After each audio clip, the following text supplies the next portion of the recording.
Yo, what's up, YouTube? How you doing out there?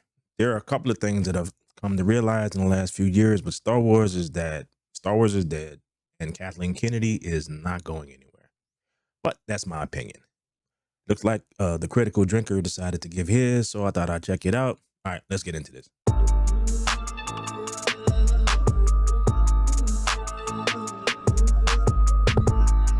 Here we go.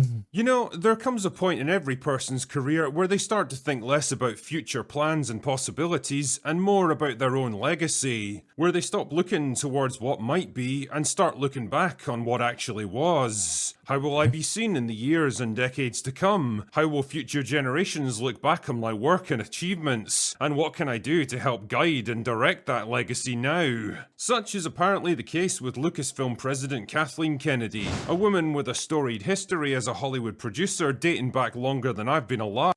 I think most of that she was kind of there because producing in movies is an interesting thing because you can get a producer credit and not actually have done anything. So I'm not exactly sure how much he had anything to do with all that because most of that is from Steven Spielberg.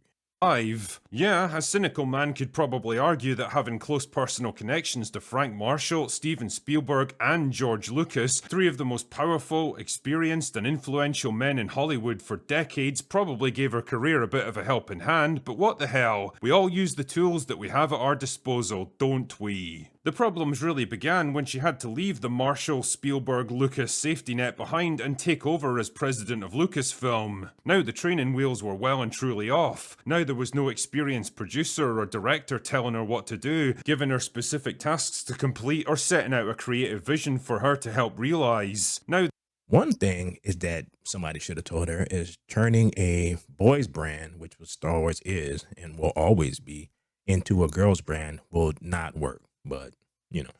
there was nobody left to hide behind or turn to. Now it was her job to set out a strong creative vision, not just for one project, but an entire studio's worth of projects and IPs, to guide and mentor and direct less experienced creatives, to become the one the buck stops with. And after more than a decade of being in charge, I could charitably describe her performance as suboptimal.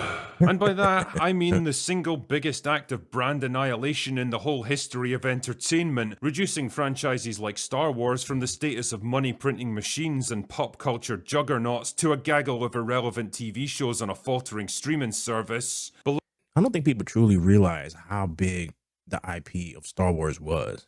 It's like they were selling toys when there were no movies out. This was like George Lucas was making money selling toys in between, like 2 years between each movie, way after each movie, and all the things that was out, new Star Wars was out, was books and video games, stuff like that. Disney can't even, like, they have completely destroyed it. It's actually pretty amazing.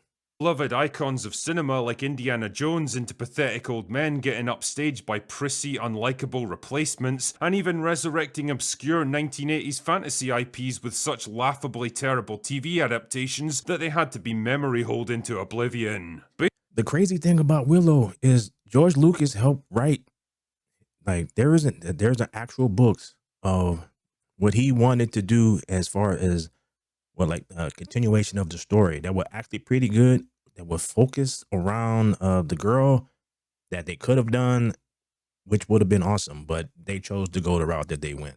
Basically, Kathleen Kennedy had become a kind of reverse King Midas. Whatever she touched seemed to turn from solid gold into mold-encrusted dog shit, and the fans of the various IPs getting butchered under her tenure weren't exactly shy about making their opinions known.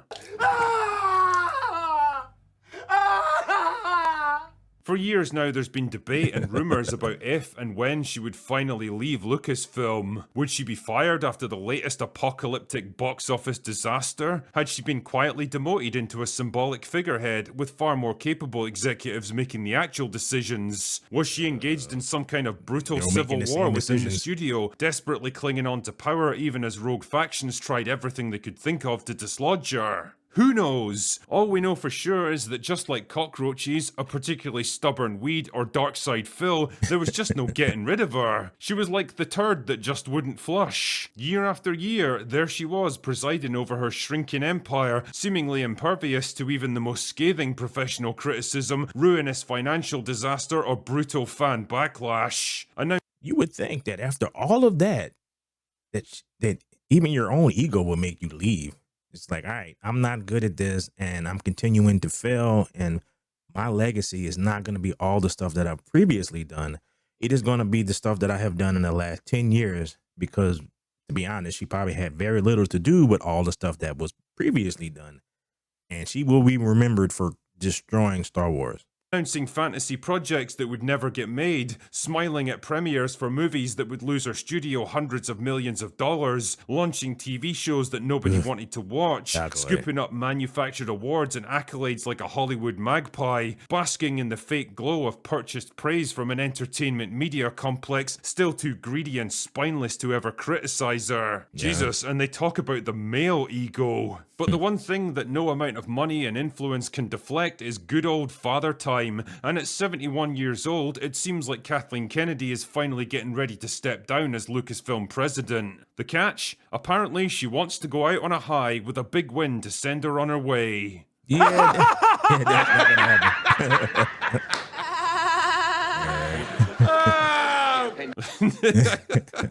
Now, normally in situations like this, I'd encourage the person in question to put aside ego and just quit while they're ahead. Because real life, sadly, isn't a Hollywood movie, and there usually isn't a miraculous redemption waiting at the end. Many a gambler has lost everything chasing that one last winning hand. Many an aging boxer has tarnished their record, convinced they had one great fight left in them. And People don't really understand like how long professional careers are, because they only remember the people like the Hall of Famers.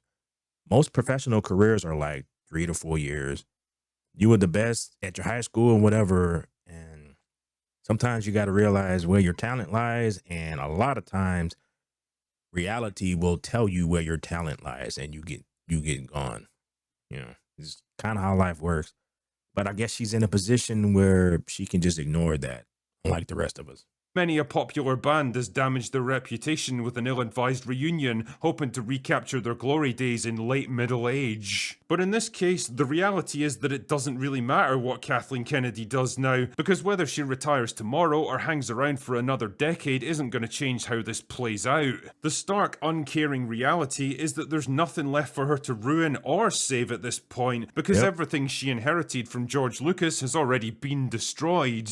There isn't going to be another Indiana Jones movie that redeems the previous one. There isn't going to be another shot at glory for Willow, and as for Star Wars, well, somehow I don't think a Rey Palpatine movie is going to turn the franchise around. No. That is her true legacy at this point. Yeah, whenever she eventually retires, I'm sure she'll get showered with all kinds of lifetime achievement awards, glowing praise from industry leaders who know they'd never be allowed to criticize her no matter how terrible she is, and all the positive media coverage that money can buy. But none of that hollow, meaningless, performative crap is going to bring back all the characters and franchises that she helped to bulldoze into the ground. None of it is going to undo the priceless opportunities that she squandered over the past decades. None of it is going to sway the opinions of the people who actually matter, the fans. And none of it is going to rewrite her actual legacy, one of absolute, complete, and total failure. So you go ahead and hang in there as long as you want, Kathy. Enjoy this time while it lasts, because your legacy has already been written, and quite frankly, it's not a good one. Anyway, that's all I've got for today. Go away now.